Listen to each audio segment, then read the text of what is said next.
പാലക്കാട് കുഴൽമന്ദത്ത് യുവാവിന്റെ ആത്മഹത്യയിൽ ദുരൂഹതയെന്ന ആരോപണവുമായി കുടുംബം രംഗത്ത്. കുഴൽമന്ദം സ്വദേശി മനോജ് കുമാറിന്റെ ആത്മഹത്യയിലാണ് കുടുംബം ദുരൂഹത ഉന്നയിച്ചത്. ആത്മഹത്യാക്കുറിപ്പിൽ മനോജ് കുമാറിന്റെ ഭാര്യയുടെയും ആൺസുഹൃത്തിന്റെയും പേരുണ്ടായിരുന്നു. കുഴൽമന്ദം പോലീസ് കേസെടുത്ത് അന്വേഷണം ആരംഭിച്ചു.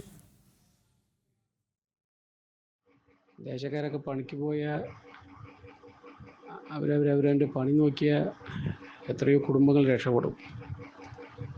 അടുത്തവൻ്റെ കാര്യങ്ങൾ കുത്തി ഒടുവിൽ നമുക്കൊരു കുടുംബം ഉണ്ടെന്നാക്കി. അതാരാണെന്നൊന്നും പേരെടുത്ത് പറയുന്നില്ല, അത് അവരവർക്ക് അറിയാം. കഴിഞ്ഞ തിങ്കളാഴ്ചയാണ് കുഴൽമന്ദം സ്വദേശി മനോജ് കുമാർ താൻ ആത്മഹത്യ ചെയ്യുകയാണെന്ന ശബ്ദ സന്ദേശവും കുറിപ്പും എഴുതിവെച്ച് വിഷം കഴിച്ചത്. തുടർന്ന് ഇന്നലെ വൈകിട്ടോടെ സ്വകാര്യ ആശുപത്രിയിൽ ചികിത്സയിൽ കഴിയുകയായിരുന്ന യുവാവ് മരിച്ചു. എന്നാൽ യുവാവിന്റെ മരണത്തിൽ ദുരൂഹതയുണ്ടെന്ന ആരോപണവുമായാണ് കുടുംബം രംഗത്തെത്തിയിരിക്കുന്നത്. യുവാവിന്റെ ഭാര്യയുടെയും ആൺസുഹൃത്തിന്റെയും പേര് ആത്മഹത്യാക്കുറിപ്പിലുണ്ട്. മാത്രമല്ല, വിവാഹമോചനത്തിനായി ഭാര്യയും ആൺസുഹൃത്തും നിരന്തരം പണം ആവശ്യപ്പെട്ട് ഭീഷണിപ്പെടുത്തിയിരുന്നതായാണ് കുടുംബത്തിന്റെ ആരോപണം.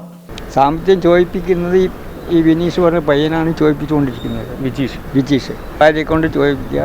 ഡൈവേഴ്സിന് വേണ്ടിയിട്ടുള്ള ഇത്ര അവന് പറ്റാത്തൊരു എമൗണ്ട് പറഞ്ഞിട്ട് അവൻ പറയിപ്പിച്ചുകൊണ്ടാണ് ഇതിന് താങ്ങാൻ പറ്റാതെയാണ് ഇത് ചെയ്തത്. അത് റെക്കോർഡ് എഴുതി വെച്ചിട്ടാണ് ചെയ്തെടുക്കുന്നത്.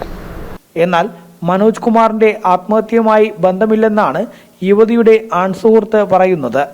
കുഴൽമന്ദം പോലീസ് സംഭവത്തിൽ കേസെടുത്ത് അന്വേഷണം ആരംഭിച്ചിട്ടുണ്ട്. ജനം, പാലക്കാട്.